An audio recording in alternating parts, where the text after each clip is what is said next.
नमस्कार दोस्तों, जय माता दी। आप सबको नवरात्रि की बहुत बहुत शुभकामनाएं। तो आज चौथा नवरात्र है। माता कुष्मांडा जी का दिन है।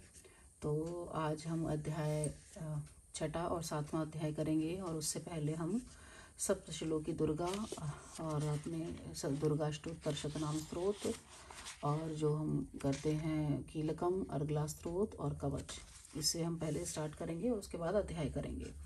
तो शुरू करते हैं। श्री दुर्गाय नमः। जय माता की। अथ सप्तश्लोकी दुर्गा। शिव उवाच, देवी त्वं भक्त सुलभे सर्व कार्य विधायिनी कलौ हि कार्य सिद्ध्यर्थमुपायं ब्रूहि यत्नतः। देव्युवाच, शृणु देव प्रवक्ष्यामि कलौ सर्वेष्ट साधनम्। ओम अस्य श्री दुर्गा सप्तश्लोकी स्तोत्र मंत्रस्य नारायण ऋषिः अनुष्टुप छंदः श्री महाकाली महालक्ष्मी महासरस्वत्यो देवताः। श्री दुर्गा प्रीत्यर्थम सप्तश्लोकी दुर्गा पाठे विनियोगः। ओम ज्ञानिनामपि चेतांसि देवी भगवती सा बलादाकृष्य मोहाय महामाया प्रयच्छति। दुर्गे स्मृता हरसि भीतिमशेष जन्तोः। स्वस्थे स्मृता मतिमतीव शुभां ददासि। दरिद्र दुख भय हारिणी का त्वदन्या सर्वोपकार करणाय सदार्थ चित्ता। सर्वमंगल मांगल्ये शिवे सर्वाद साधिके शरण्ये त्र्यंबके गौरी नारायणी नमोस्तुते। शरणागत दीनार्थ परित्राण परायणे सर्वस्यार्थे हरे देवी नारायणी नमोस्तुते।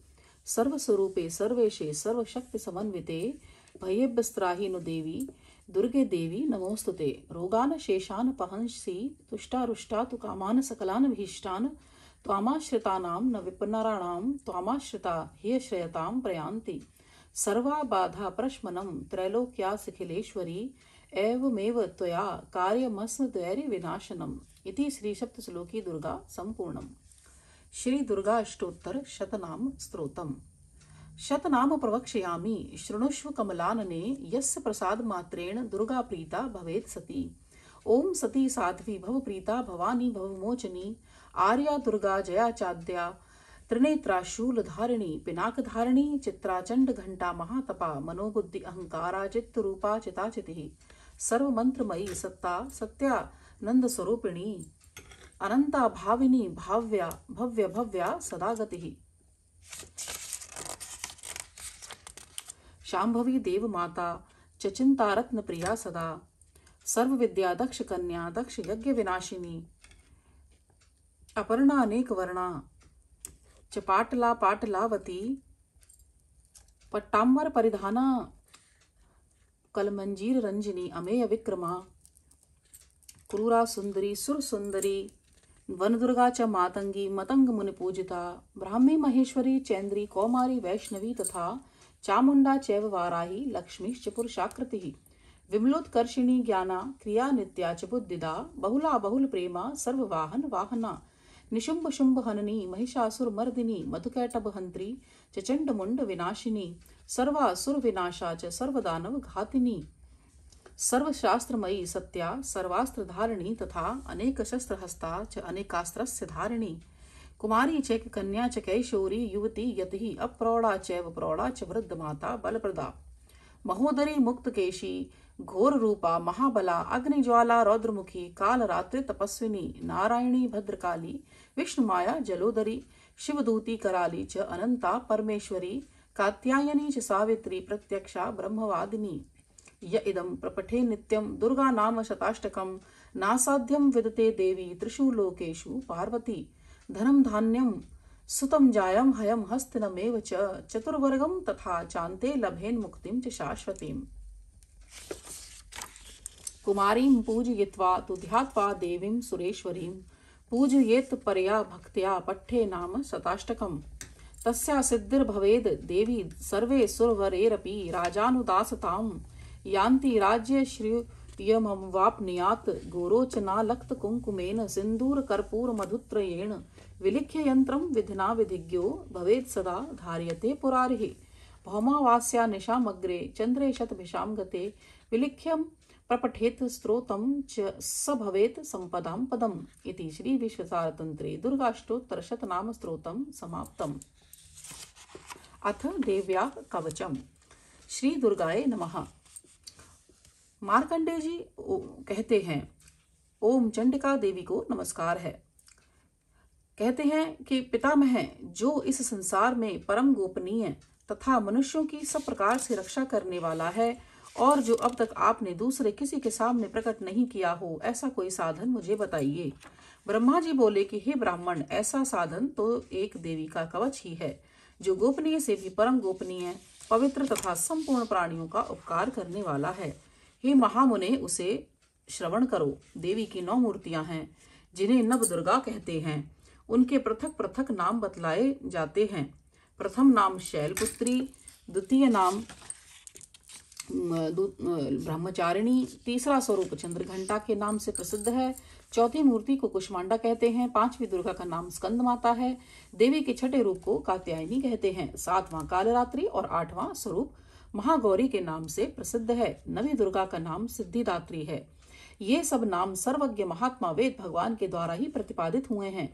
जो मनुष्य अग्नि में जल रहा हो, रणभूमि में शत्रुओं से घिर गया हो, विषम संकट में फंस गया हो तथा इस प्रकार भय से आतुर होकर जो भगवती दुर्गा की शरण में प्राप्त हुए हों, उनका कभी कोई अमंगल नहीं होता। युद्ध के समय संकट में पड़ने पर भी उनके ऊपर कोई विपत्ति नहीं दिखाई देती।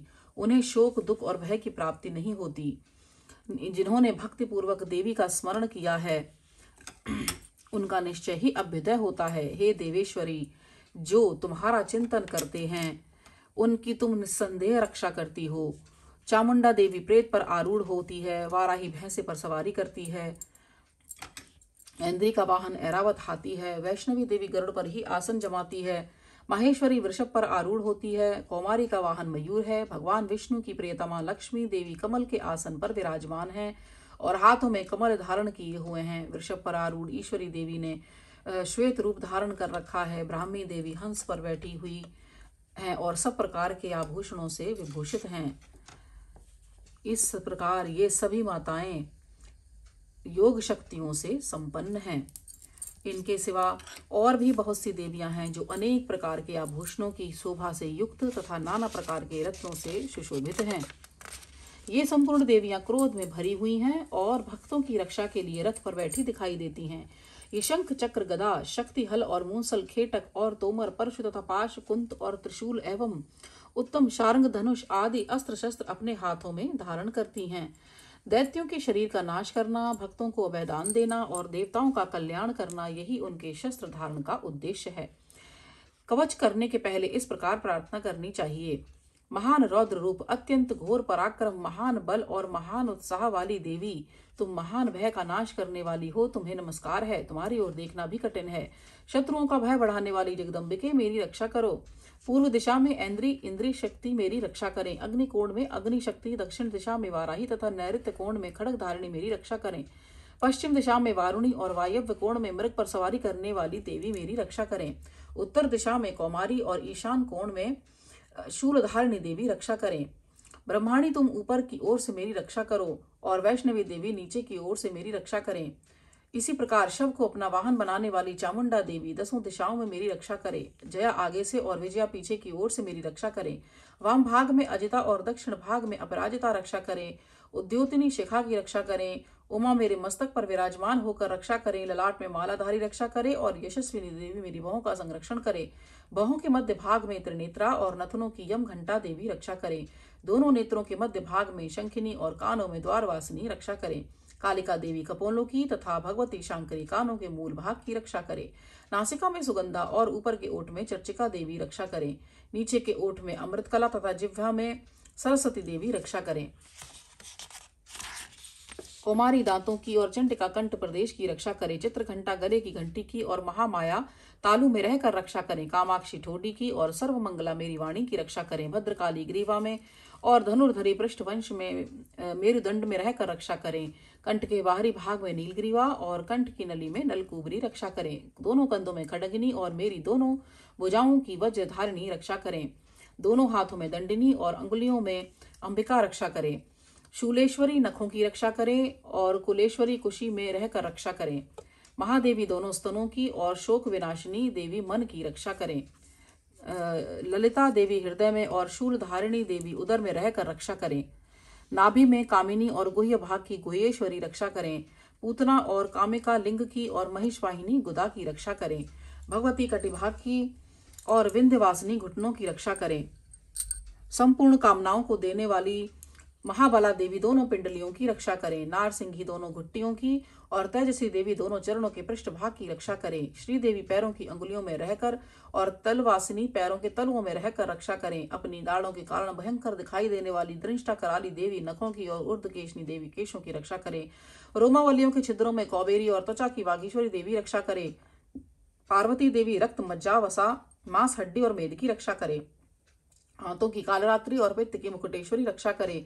मूलाधार आदि कमल कोशों में पद्मावती देवी और कफ में चूड़ामणि देवी स्थित होकर रक्षा करें।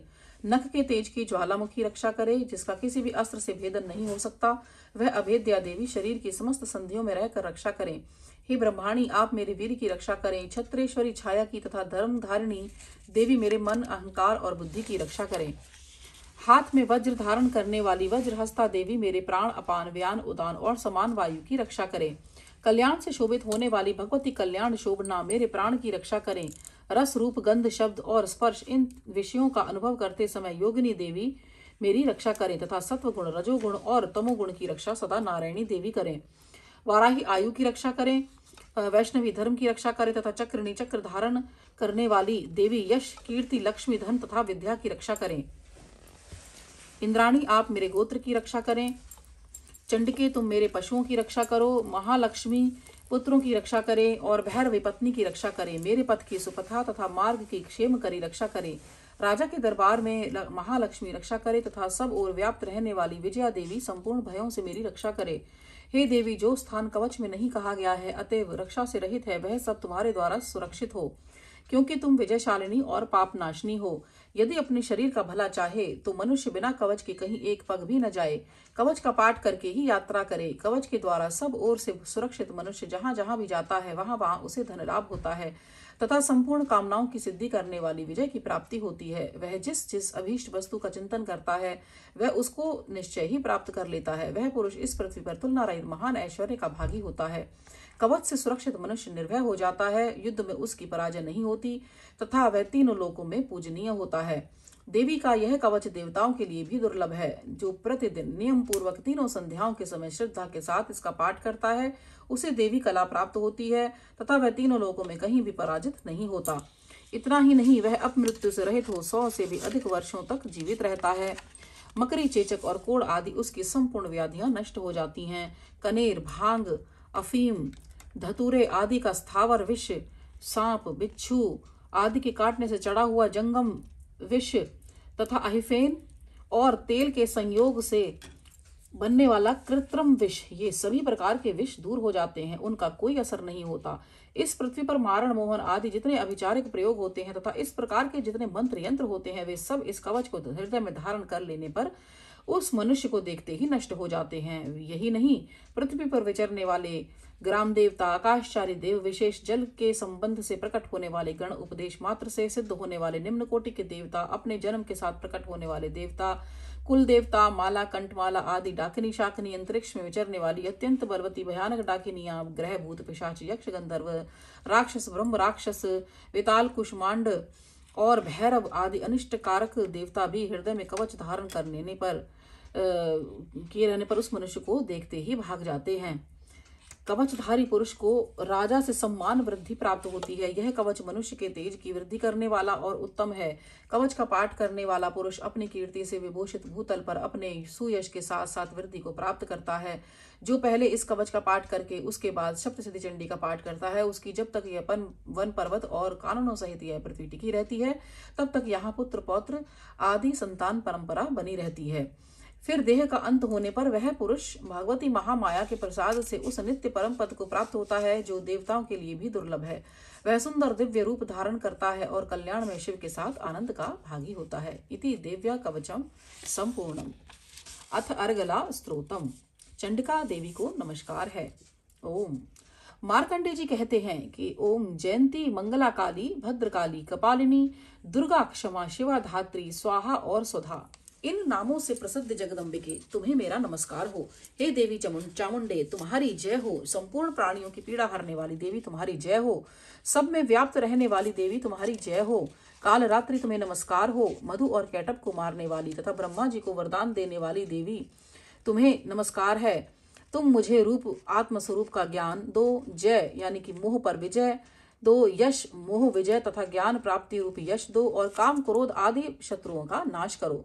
महिषासुर का नाश करने वाली तथा भक्तों को सुख देने वाली देवी तुम्हें नमस्कार है। तुम मुझे रूप दो, जय दो, यश दो, और मेरे काम क्रोध आदि शत्रुओं का नाश करो।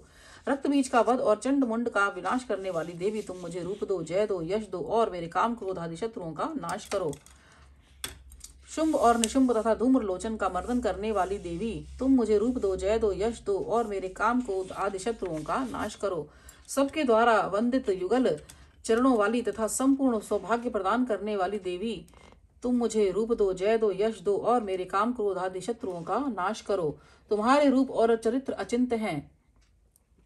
तुम समस्त शत्रुओं का नाश करने वाली हो। तुम मुझे रूप दो, जय दो, यश दो, और मेरे काम क्रोध आदि शत्रुओं का नाश करो।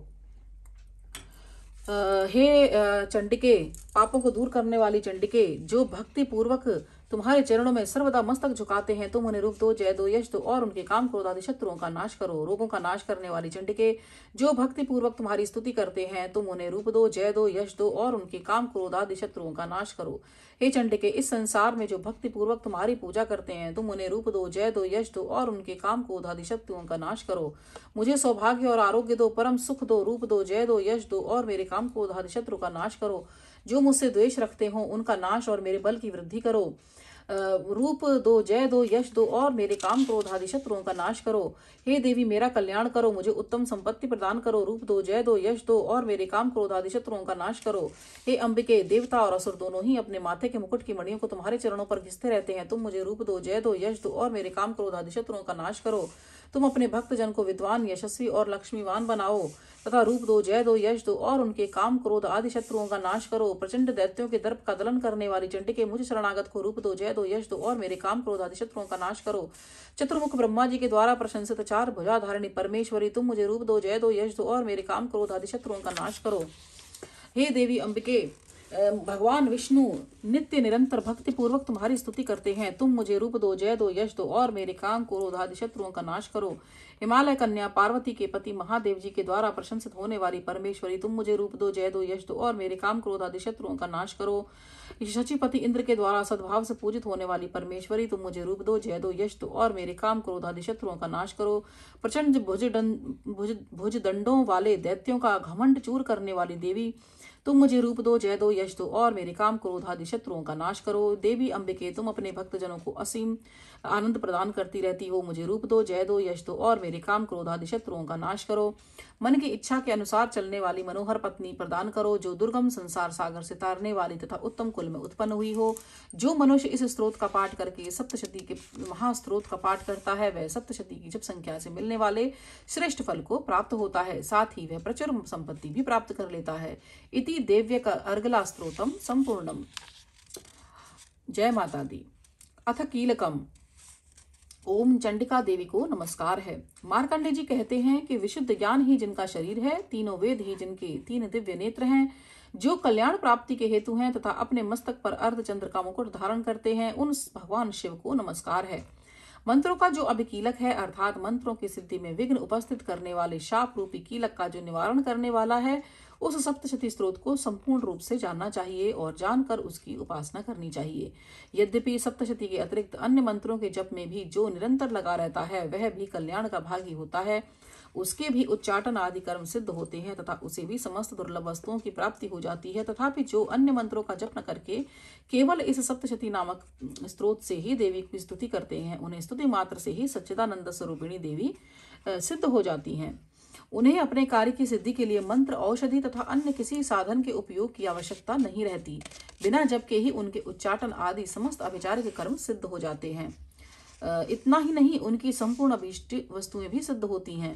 लोगों के मन में यह आशंका थी कि जब केवल सप्तशती की उपासना से अथवा सप्तशती को छोड़कर अन्य मंत्रों की उपासना से भी समान रूप से सब कार्य सिद्ध होते हैं, तब इनमें श्रेष्ठ कौन सा साधन है। लोगों की इस शंका को सामने रखकर भगवान शंकर ने अपने पास आए हुए जिज्ञासुओं को समझाया कि यह सप्तशती नामक संपूर्ण स्रोत ही सर्वश्रेष्ठ ज्ञान एवं कल्याणमय है।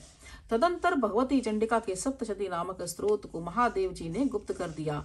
सप्तशती के पाठ से जो पुण्य प्राप्त होता है उसकी कभी समाप्ति नहीं होती, किंतु अन्य मंत्रों के जपजन्य पुण्य की समाप्ति हो जाती है। अतः भगवान शिव ने अन्य मंत्रों की अपेक्षा जो सप्तशती की ही श्रेष्ठता का निर्णय किया उसे यथार्थ ही जानना चाहिए। अन्य मंत्रों का जप करने वाला पुरुष भी यदि सप्तशती के स्त्रोत और जप का अनुष्ठान कर ले तो वह भी पूर्ण रूप से ही कल्याण का भागी होता है, इसमें तनिक भी संदेह नहीं है। जो साधक कृष्ण पक्ष की चतुर्दशी अथवा अष्टमी को एकाग्रचित होकर भगवती की सेवा में अपना सर्वस्व समर्पित कर देता है और फिर उसे सुप्रसाद रूप से ग्रहण करता है, उसी पर भगवती प्रसन्न होती है अथवा उनकी प्रसन्नता प्राप्त नहीं होती। इस प्रकार सिद्धि के प्रतिबंधक कील के द्वारा महादेव जी ने इस स्रोत को कीलित कर रखा है। जो पूर्वोक्त रीति से निष्कीलन करके इस सप्तशती स्रोत का प्रतिदिन स्पष्ट उच्चारण पूर्वक पाठ करता है वह मनुष्य सिद्ध हो जाता है, वही देवी का पार्षद होता है और वही गंधर्व भी होता है। सर्वत्र विचरते रहने पर भी इस संसार में उसे कहीं भी भय नहीं होता, वह अपने मृत्यु के वश में नहीं पड़ता तथा देह त्यागने के अनंतर मोक्ष प्राप्त कर लेता है। अतः कीलन को जानकर उसका परिहार करके ही सप्तशती का पाठ आरंभ करें। जो ऐसा नहीं करता उसका नाश हो जाता है। इसलिए कीलक और निष्कीलन का ज्ञान प्राप्त करने पर ही यह स्त्रोत निर्दोष होता है और विद्वान पुरुष इस निर्दोष स्त्रोत का ही पाठ आरंभ करते हैं। स्त्रियों में जो कुछ भी सौभाग्य आदि दृष्टिगोचर होता है वह सब देवी के प्रसाद का ही फल है। अतः इस कल्याणमय स्त्रोत का सदा जप करना चाहिए। इस स्त्रोत का मंद स्वर से पाठ करने पर स्वल्प फल की प्राप्ति होती है और उच्च स्वर से पाठ करने पर पूर्ण फल की सिद्धि होती है। अतः उच्च स्वर से ही इसका पाठ आरंभ करना चाहिए। जिनके प्रसाद से ऐश्वर्य, सौभाग्य, आरोग्य, संपत्ति, शत्रुनाशता, परम मोक्ष की भी सिद्धि होती है, उन कल्याणमयी जगदम्बा की स्तुति मनुष्य क्यों नहीं करते। इति देव्या कीलकम स्त्रोतम संपूर्णम। बोलो माता रानी की जय। अब हम छठा अध्याय करेंगे। कल हमने 5वां अध्याय पूरा किया था। छठा अध्याय धूम्रलोचन का वध। मैं सर्वगेश्वर भैरव के अंक में निवास करने वाली परम उत्कृष्ट पद्मावती देवी का चिंतन करता हूँ। वे नागराज के आसन पर बैठी हैं। नागों के फणों में सुशोभित होने वाली मणियों की विशाल माला से उनकी देहलता उद्भासित हो रही है। सूर्य के समान उनका तेज है। 3 नेत्र उनकी शोभा बढ़ा रहे हैं। वे हाथों में माला, कुंभ, कपाल और कमल लिए हुए हैं तथा उनके मस्तक में अर्धचंद्र का मुकुट सुशोभित है। ऋषि कहते हैं कि देवी का यह कथन सुनकर दूत को बड़ा अमर्ष हुआ और उसने दैत्यराज के पास जाकर सब समाचार विस्तार पूर्वक कह सुनाया। दूत के उस वचन को सुनकर दैत्यराज कुपित हो उठा और दैत्य सेनापति धूम्रलोचन से बोला कि हे धूम्रलोचन, तुम शीघ्र अपनी सेना साथ लेकर जाओ और उस दुष्ट के केश पकड़कर घसीटते हुए उसे बलपूर्वक यहाँ ले आओ। उसकी रक्षा करने के लिए यदि कोई दूसरा खड़ा हो तो वह देवता, यक्ष अथवा गंधर्व क्यों न हो, उसे अवश्य मार डालना। ऋषि कहते हैं कि शुंभ के इस प्रकार आज्ञा देने पर वह धूम्रलोचन दैत्य 60,000 असुरों की सेना को साथ लेकर वहां से तुरंत चल दिया। वहां पहुंचकर उसने हिमालय पर रहने वाली देवी को देखा और ललकार कर कहा कि अरे, तू शुंभ निशुंभ के पास चल। यदि इस समय प्रसन्नता पूर्वक मेरे स्वामी के समीप नहीं चलेगी तो मैं बलपूर्वक झोंटा पकड़कर घसीटते हुए तुझे ले चलूंगा। देवी बोली कि तुम्हें दैत्यों के राजा ने भेजा है, तुम स्वयं भी बलवान हो और तुम्हारे साथ विशाल सेना भी है। ऐसी दशा में यदि तुम मुझे बलपूर्वक ले चलोगे तो मैं तुम्हारा क्या कर सकती हूँ। ऋषि कहते हैं कि देवी के यों कहने पर असुर धूम्रलोचन उनकी ओर दौड़ा तथा तब अंबिका ने हुम शब्द के उच्चारण मात्र से उसे भस्म कर दिया। फिर तो क्रोध में भरी हुई दैत्यों की सेना और अंबिका ने एक दूसरे पर तीखे सहायकों, शक्तियों तथा फरसों की वर्षा आरंभ की। इतने में ही देवी का वाहन सिंह क्रोध में भरकर भयंकर गर्जना करके गर्दन के बालों को हिलाता हुआ असुरों की सेना में कूद पड़ा। उसने कुछ दैत्यों को पंजों की मार से, कितनों को अपने जबड़ों से और कितने ही महादैत्यों को पटक कर ऊंट की दाढ़ों से घायल करके मार डाला। उस सिंह ने अपने नखों से कितनों के पेट फाड़ डाले और थप्पड़ मारकर कितनों के सिर धड़ से अलग कर दिए। कितनों की भुजाएं और मस्तक काट डाले तथा अपनी गर्दन के बाल हिलाते हुए उसने दूसरे दैत्यों के पेट फाड़कर उनका रक्त चूस लिया। अत्यंत क्रोध में भरे हुए देवी के वाहन उस महाबली सिंह ने क्षण भर में ही असुरों की सारी सेना का संहार कर डाला। शुंभ ने जब सुना कि देवी ने धूम्रलोचन असुर को मार डाला तथा उसके सिंह ने सारी सेना का सफाया कर दिया, तब उस दैत्यराज को बड़ा क्रोध हुआ। उसका ओठ कांपने लगा। उसने चंड और मुंड नामक 2 महादैत्यों को आज्ञा दी कि हे चंड और हे मुंड, तुम लोग बहुत बड़ी सेना लेकर वहां जाओ। उस देवी के झांटे पकड़कर अथवा उसे बांधकर शीघ्र यहाँ ले आओ। यदि इस प्रकार उसको लाने में संदेह हो तो युद्ध में सब प्रकार के अस्त्र शस्त्रों तथा समस्त आसुरी सेना का प्रयोग करके उसकी हत्या कर डालना। उस दुष्ट की हत्या होने तथा सिंह के भी मारे जाने पर उस अंबिका को बांधकर साथ ले शीघ्र ही लौट आना। इति श्री मार्कंडे पुराण में सावर्णिक मनवंतर की कथा के अंतर्गत देवी महात्म्य में धूम्रलोचन वध नामक यह 6वां अध्याय पूरा हुआ। श्री दुर्गाए नमः। 7वां अध्याय, चंड और मुंड का वध। मैं मातंगी देवी का ध्यान करता हूँ। वे रत्नमय सिंहासन पर बैठकर पढ़ते हुए तोते का मधुर शब्द सुन रही हैं। उनके शरीर का वर्ण श्याम है।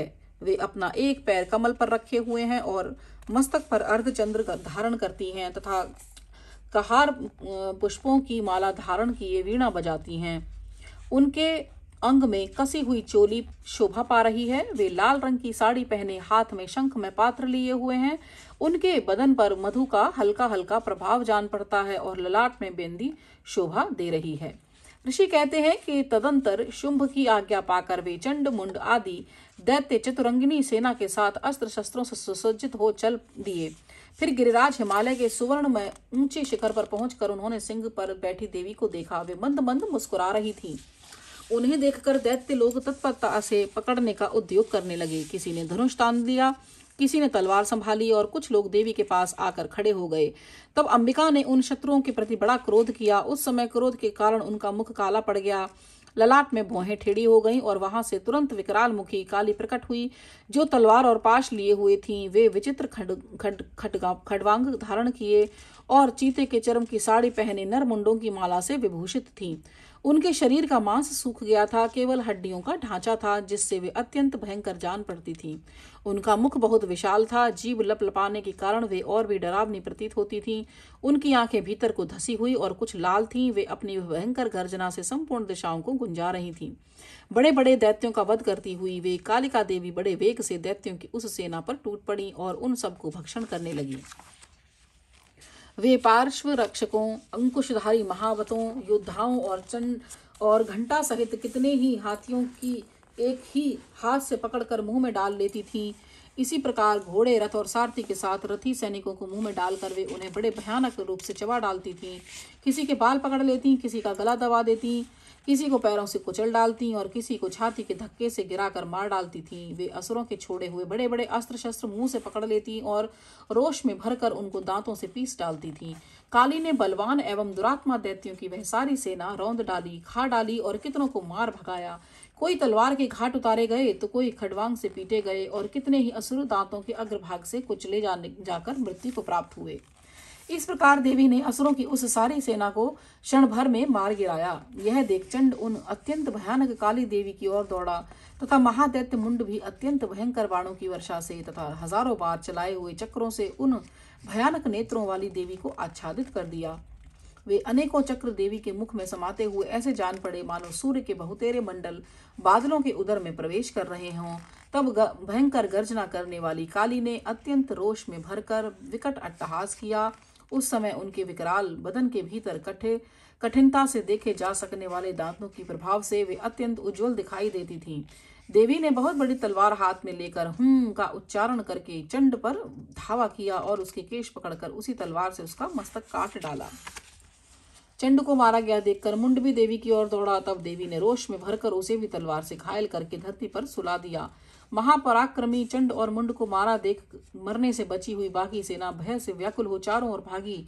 तदंतर काली ने चंड और मुंड का मस्तक हाथ में लेकर चंडिका के पास जाकर प्रचंड अट्टहास करते हुए कहा कि देवी, मैंने चंड और मुंड नामक इन 2 महापशुओं को तुम्हारे भेंट किया है। अब युद्ध में तुम शुंभ और निशुंभ का स्वयं ही वध करना। ऋषि कहते हैं कि वहां लाए हुए उन चंड मुंड नामक महादैत्यों को देखकर कल्याणमयी चंडी ने काली से मधुर वाणी में कहा कि देवी तुम चंड और मुंड को लेकर मेरे पास आई हो, इसलिए संसार में तुम्हें चामुंडा के नाम से तुम्हारी ख्याति होगी। इस प्रकार श्री मार्कंडेय पुराण में सावर्णिक मनवंतर की कथा के अंतर्गत देवी महात्म्य में चंड मुंड नामक 7वां अध्याय पूरा हुआ। बोलो माता रानी की जय, बोलो चंडिका देवी की जय, बोलो काली माता की जय। तो मेरे प्यारे भक्तों, अब हम दुर्गा चालीसा का पाठ और आरती करके आज का पाठ का समापन करेंगे। तो आप सभी को माता रानी की बहुत सारी आशीर्वाद, आपका दिन मंगलमय हो, और इसी कामना के साथ मैं आपसे विदा लेती हूँ। जय माता दी।